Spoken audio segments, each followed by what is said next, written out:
Raider tsaka rider, isa lang yun. Pare lang yun. Basta may R.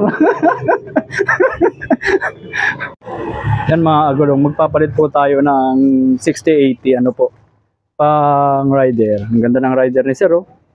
Napakakinis. Sana all makinis. Ngayon, syempre, si B-Style, friendly budget yan.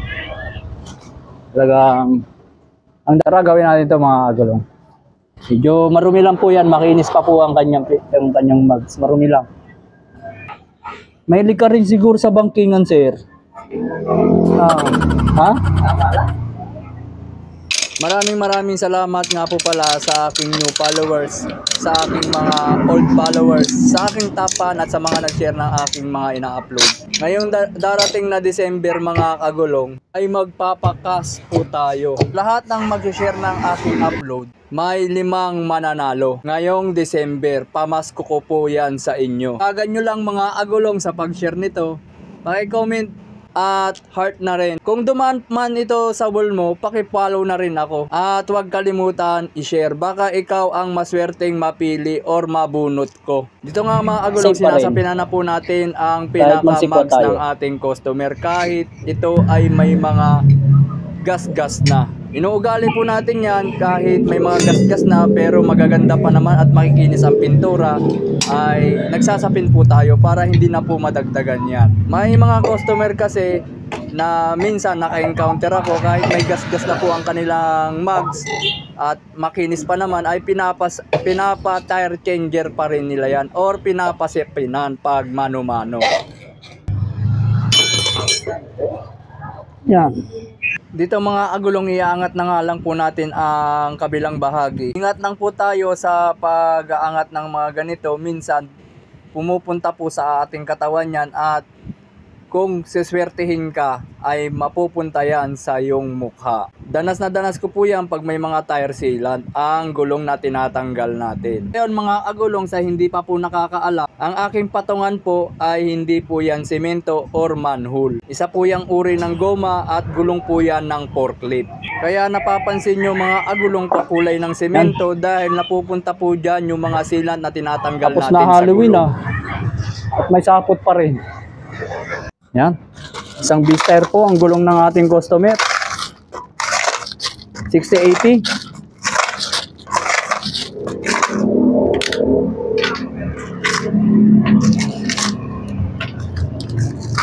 Doon sa aking in-upload gawin ko raw sa 6080 na gulong. Mas maaluan po ito ikabit na mano-mano yung kamay. Mas maaluan lang po ito kaysa doon sa mga malalapad. Eh sabi niya malambot lang daw yung nilagay natin. Kahit ito malambot naman ito, yung mga 6080. Yung front niya, sir, pabaligtad, pag ganyan. Ganyan siya.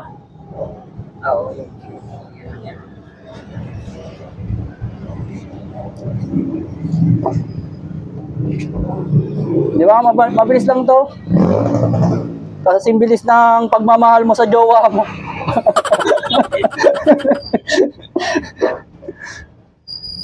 Simbilis din maghiwalay kayo. Gago! Ang kailangan mo kasi ito, yung mga labi nito, magulong.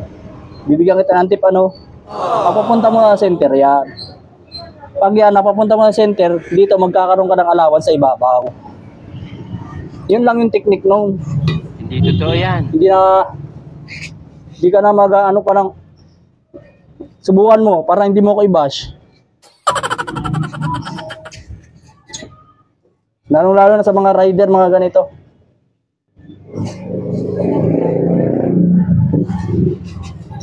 Pangsunod niyan, makita ko nag-upload ka na rin ito.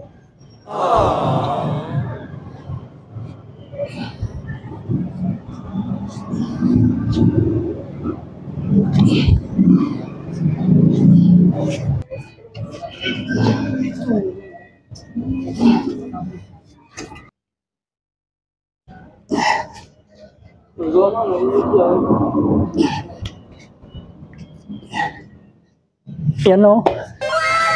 Parang kasing bilis lang ng pangliligaw mo sa jowa mo. Bago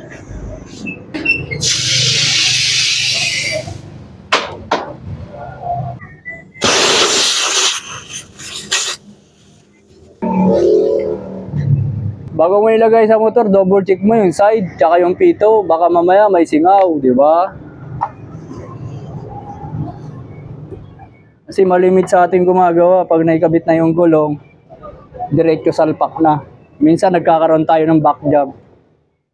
Kaya ako sinishare yan, kasi nararanasan ko.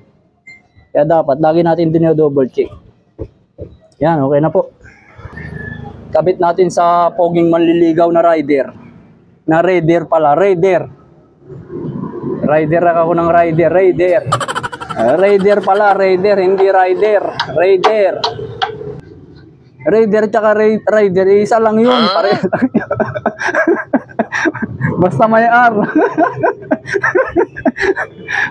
Natin, silipin natin, baka mamaya hindi maganda yung lapat eh. Okay na sir? Ay hindi pa pala okay. Napambayad. Pag okay yan, didiretso na.